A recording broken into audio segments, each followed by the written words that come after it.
प्रदेश के deputy CM Jagdish Devda की मल्हारगढ़ विधानसभा के प्रथम गांव बोतलगंज के ग्रामीणों द्वारा मंगलवार की दोपहर पिपला मंडी पुलिस थाने का घेराव किया गया। ग्रामीणों ने थाने का घेराव कर पुलिस पर जबरन गांव के इस व्यक्ति पर फर्जी तरीके से एनडीपीएस की कार्रवाई के गंभीर आरोप लगाए हैं। बता दें कि एनडीपीएस के मामले में गिरफ्तार युवक के भाई ने जानकारी देते हुए बताया कि मेरा भाई कारखाने में नाइट की शिफ्ट में काम करता है और रात के समय गांव में स्थित होटल पर चाय पीने गया था। इसी दौरान पुलिस की गाड़ियां आई और मेरे भाई सहित कई लोगों को उठा के ले गई। सुबह हमें पता चला कि मेरे भाई के ऊपर पुलिस ने डोडा चूरा का मामला दर्ज कर दिया, जिसको लेकर हम आज पुलिस थाने आए और थाना प्रभारी से निष्पक्ष जांच की मांग की। इधर घटना की जानकारी मिलते ही किसान नेता श्यामलाल जोगचंद भी पुलिस थाने पहुंचे और परिवारजनों से चर्चा कर डोडा चूरा की कार्रवाई के संबंध में थाना प्रभारी से चर्चा कर ज्ञापन सौंपकर निष्पक्ष जांच की मांग करते हुए निष्पक्ष जांच की मांग की है। देखें ये खबर। बात के लिए आया हूँ कि मेरा भाई शाम को घर पे आया था खाना खा के बस स्टैंड पे गया चाय पी के रोज़ काम पे जाता, नाइट में फैक्ट्री में जाता हो तो चाय पीने के लिए गया। वहाँ होटल पे गांव में होटल देती है तो सब लोग चाय पीने जाते हैं। मैं भी चाय पीने गया था वहाँ, मैं उससे पहले मैं घर आ गया था तो मेरा भाई चाय पीने गया तो वहाँ पुलिस की जीप आ गई। वहाँ से 9 व्यक्ति चाय पी रहा, 9-10 जो भी थे सबको उठा के उन्होंने थाने में उन्होंने कहा ले गए और उन्होंने सुबह में मालूम घर आया वो लेके पुलिस की जीप मोबाइल देने आए थे तो हम सुबह मालूम पड़ी कि उस पर डोडा चूरा रख दिया। तो इन्होंने शाम को उठाया तो सुबह में कहते डोडा चूरा रख दिया। हमारे ये समझ में नहीं आ रही कहाँ की पुलिस थी, पिपला मंडी थाने की पुलिस थी और हमको मालूम ही नहीं है कि उस पर डोडा चूरा रख दिया। हमको सुबह मालूम पड़ी, बाकी 3 जनों 4-5 जने जो भी थे उनको सबको छोड़ दिया 151 में और मेरे भाई को अकेले को उन्होंने डोडा चूरा रख दिया। क्या भाई का पहले रिकॉर्ड है? जैसा कोई रिकॉर्ड ऐसा किस तरह का रिकॉर्ड है? इसका कोई रिकॉर्ड नहीं उसका। क्या नाम है भाई का? शाहिद नाम है भैया का। और काम पे जाते हैं रोज नाइट में, फैक्ट्री में जाते हैं। उनकी हाजिरी मेरे पास फोटो भी है उनके काम का। नाइट में काम 8 बजे जाते हैं रोज चाय पी के और रात काम पे जाते हैं होटल पे चाय पी के। और अभी क्या मांगे अपनी ये मांगे कि मेरे भाई को छोड़ दिया जाए। तो नाजायज रखा उस पर डोडा चूरा।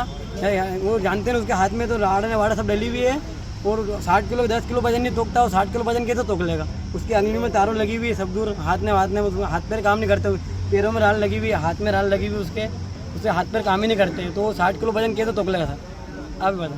क्या नाम आपका? मेरा नाम नियाज मोहम्मद है। मल्हारगढ़ विधानसभा क्षेत्र का गांव है बोतलगंज।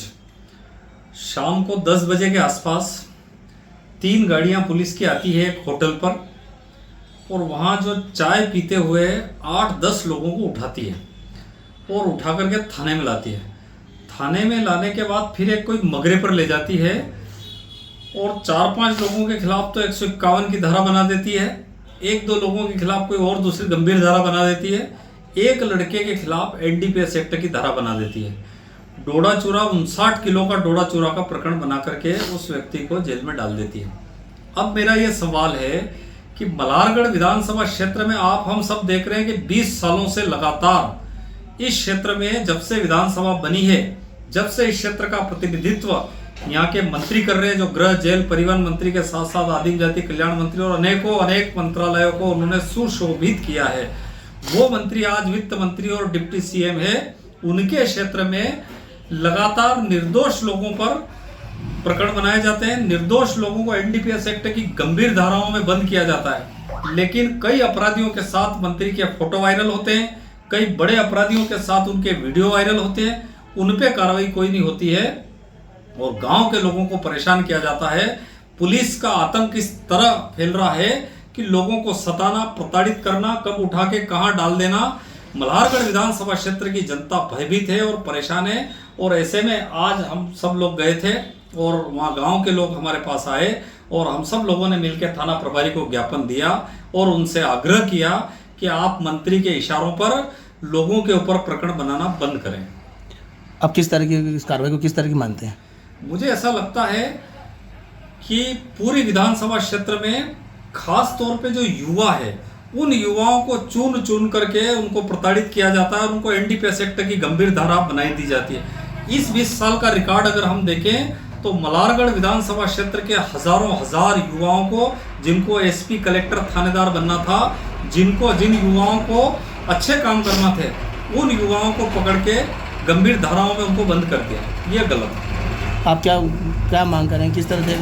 मैं सोचता हूँ, पुलिस से भी आग्रह करना चाहता हूँ और ख़ास तौर पे मंदसौर का जो कप्तान है, पुलिस कप्तान एसपी महोदय, उनसे आग्रह करना चाहता हूं कि आपकी नाक के नीचे आपके वहाँ से जो क्राइम के जो पुलिस आती है वो इस तरीके का कृत्य करती है और आप आंख मूंद करके बैठे हुए हैं। मैं सोचता हूँ ये ठीक नहीं है। कारण ये है कि लोग ही नहीं बचेंगे तो भैया राज काहे पे करोगे? सबसे बड़ी बात तो लोग बचना चाहिए ना, तो लोग नहीं बचेंगे तो राज काहे पे करोगे? मेरी प्रार्थना है कि कम से कम लोगों को फर्जी प्रकरणों में फंसाना बंद करो, लोगों को राष्ट्र की मुख्य धारा से जुड़ने दो, आम जनता को राष्ट्र की मुख्य धारा से जुड़ने दो। हाँ, हमने अभी एक दिन पहले ही शाहिद और फिलहाल बोतल निवासी को अवैध बूढ़ा चूरा के केस में पकड़ा था और विधिवत कार्रवाई की गई थी, जिसको लेकर के कुछ बोतलगंज निवासी उसके परिवारजन आए थे जिन्होंने आवेदन दिया है। किस बात का आवेदन दिया, क्या मामला? वो आवेदन दिया है उन्होंने कि पुलिस द्वारा कार्रवाई की गई है उसके, इसमें इन्होंने कि साक्ष्य देकर कि सर ये वहाँ था, परंतु पुलिस द्वारा कार्रवाई की गई है और वो वैधानिक कार्रवाई। सर वो झूठी कार्रवाई होता है जिस तरह से। हाँ, उन्होंने आवेदन दिया इस संबंध में और इस संबंध में जांच की जाएगी।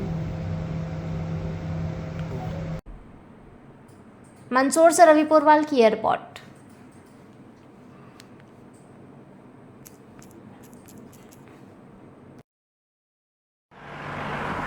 जयराम जी, किशन काका।